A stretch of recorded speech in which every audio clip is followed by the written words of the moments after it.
continue further. How or which way they derived this periodic table, how it was developed. One thing is not written in your textbook, but let me explain you. At that time, I'm talking about 500, 600 years back, the people, they wanted to make gold.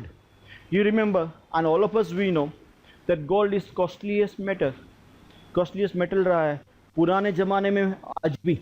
तो उन लोगों को gold बनाना था out of cheap metals like aluminium, copper, उन सबसे बनाना था, iron, and they wanted to make gold out of it.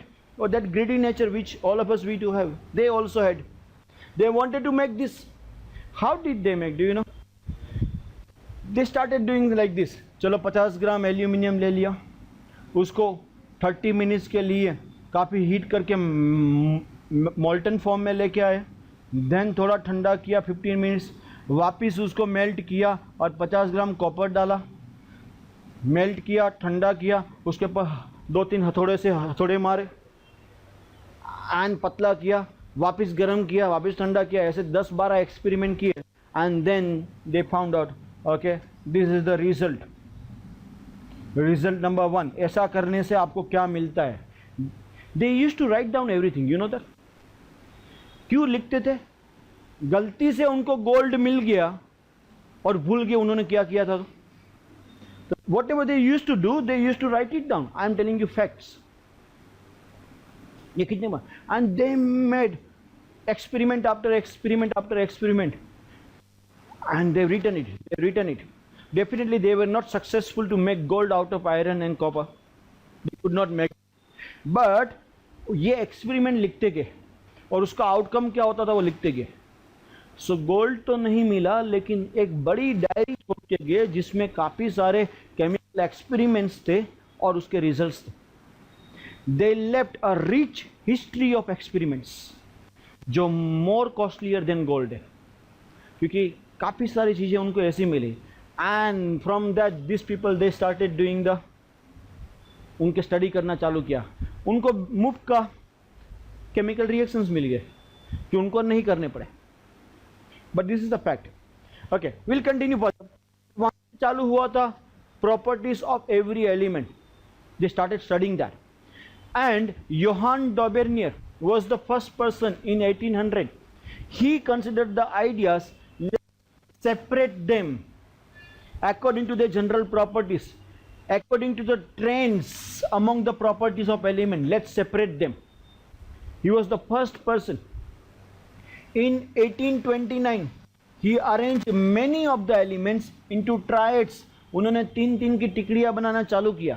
Triads, 3-3 element को साथ में लगाया, and based on their physical and chemical property. For an example, lithium, sodium and potassium, they were grouped together. क्यों उनको साथ में लगाया मालूम है? तीनों सॉफ्ट मेटल है और तीनों काफ़ी रिएक्टिव मेटल है. All three are very soft and reactive metals. उन्होंने साथ में लगाया. ऐसे उनके ट्रायड्स इस तरीके से थे. ये है डॉबेर्नियर के ट्रायड्स.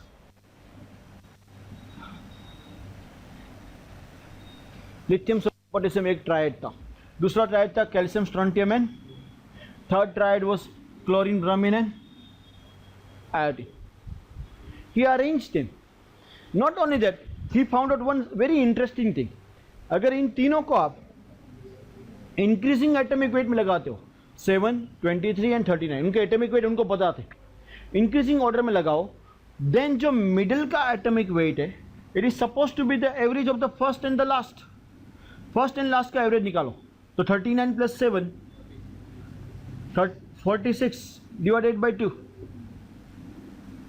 सेम थिंग हो गया. 40 प्लस 137 177 होता है. उसका हाफ निकालोगे एवरेज तो 88.5. इसका भी एवरेज निकालोगे, नजदीक में आता है. He found out that. तो this was his observation. However this was not good because बहुत कम एलिमेंट इसके अंदर बैठे.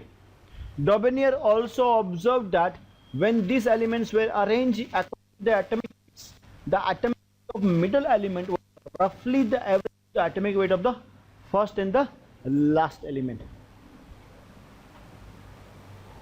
This relationship was known as the law of triads. उसको क्या बताया जाता है? Law of triads. However, this was found in only few elements, so it was rejected by considering it as a coincidence. खाली coincidence गिन के उसको निकाला गया, उसको समझाया चलेगा, ऐसा तो चलेगा.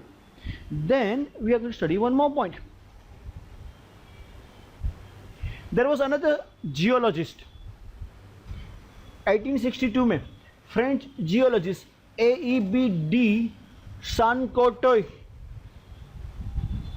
Okay, Sancotoy, he published first probable periodic table. He arranged them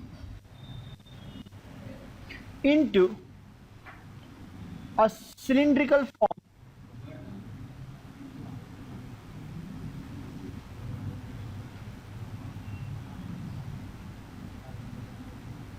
इस तरीके से एक सिलिंड्रिकल फॉर्म उन्होंने बनाया.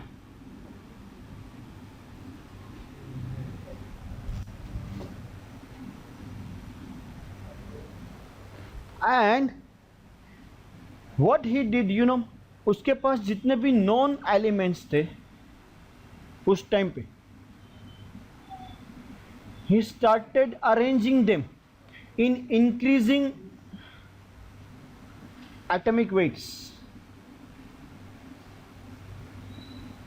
इन इंक्रीजिंग एटॉमिक वेट, सबसे लोएस्ट एटॉमिक वेट को नंबर 1 पे रखा, उसके बाद ज़्यादा एटॉमिक वेट वाले को नंबर 2 पे, उसके बाद ज़्यादा वाले को 3 पे, उसके बाद ज़्यादा वाले को 4 पे, देन 5 पे, देन 6 पे, देन 7 पे, like this.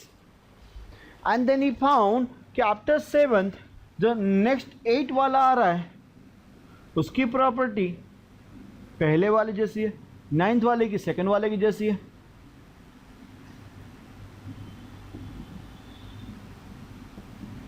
Like this.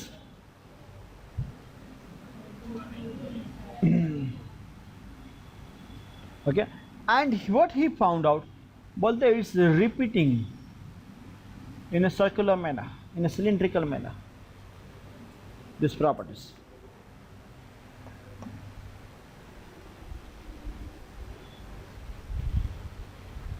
He arranged non-elements in a cylindrical form in terms of increasing order of the atomic weights. He was find out that the property of an element repeat after every 7th element.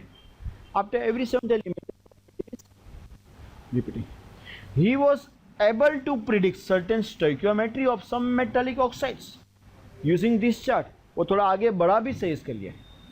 But this work also has not attracted attention of anyone. वो ज़्यादा उसका attention नहीं मिला. Sancotoy. Okay. Then the next one,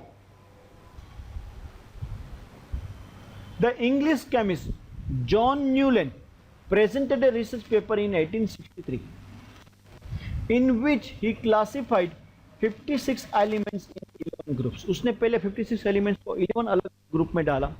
Then again उसके बाद वापस उसने थोड़ा स्टडी किया, and in 1865 Newland published new version of periodic table, the law of octaves. उसने law of octaves बताया. This law, octave का मतलब होता है सुर. जैसे हमारे इंडियन सुर के अंदर, ओके, 7 सुर के बाद 8वां सुर रिपीट होता है. हमको पता है सारे गा मा पा धा नी, वो 7 सुर है. देन सानी दा पा मा गा रे सा, like that. So it repeats after every 7 repeat होगा. उसी तरीके से जो यूरोपियन म्यूजिक है उसके भी जो 7 सुर है जिसको ऑक्टेव्स बोलते हैं, ओके, वहां पे भी रिपीट होता है आफ्टर एवरी 7. ओके, 7 ऑक्टेव के बाद 8 ऑक्टेव इज रिपीटिंग. तो he said like an octave, जैसे ऑक्टेव में रिपीट होता है वैसे हमारे एलिमेंट की प्रॉपर्टी में भी रिपीट होंगे. He suggested like this.